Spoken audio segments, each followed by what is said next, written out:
Hi, so yeah, I'm Chloe Newby, and I was home educated myself from partway through my childhood. And I've grown up and I'm now home educating my own children. So, being a second generation home eder, I've seen some of the changes, some of the political challenges, and I'm really enjoying getting to see it sort of from the outset with my own children. I was a home educated teen when they came out with all these completely baseless concerns that maybe home education was being used as a cover for abuse and forced labor and forced marriage, and I got very cross and went to tell them that they were wrong. And along with other home ed teenagers that I knew, we formed the Home Educated Youth Council. We lobbied.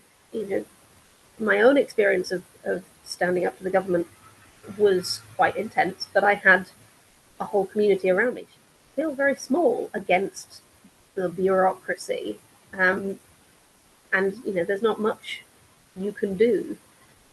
But at the same time, you can win sometimes. It's easy to feel like, oh, what can I do? I'm so little, they won't listen to me. And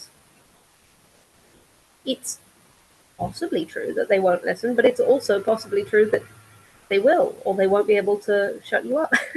Understanding and being able to articulate why what you know internally fits in the wider framework of the world, I think that's really powerful, being able to say what the law is and why it's like that, and how therefore you can't just interpret it to the interests of the authorities and their convenience, because that's not why the law was written. It wasn't written to make LAs happy.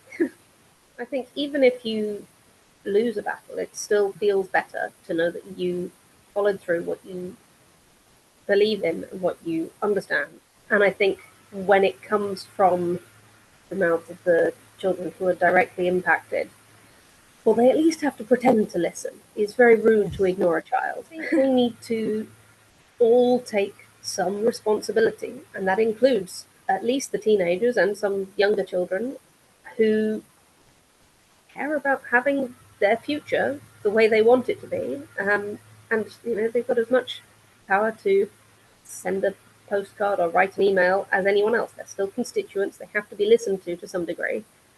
And it doesn't have to be perfect. It can just be an expression of how you feel. And I think sometimes parents want to sort of shield their children and protect them from the fear of what might happen.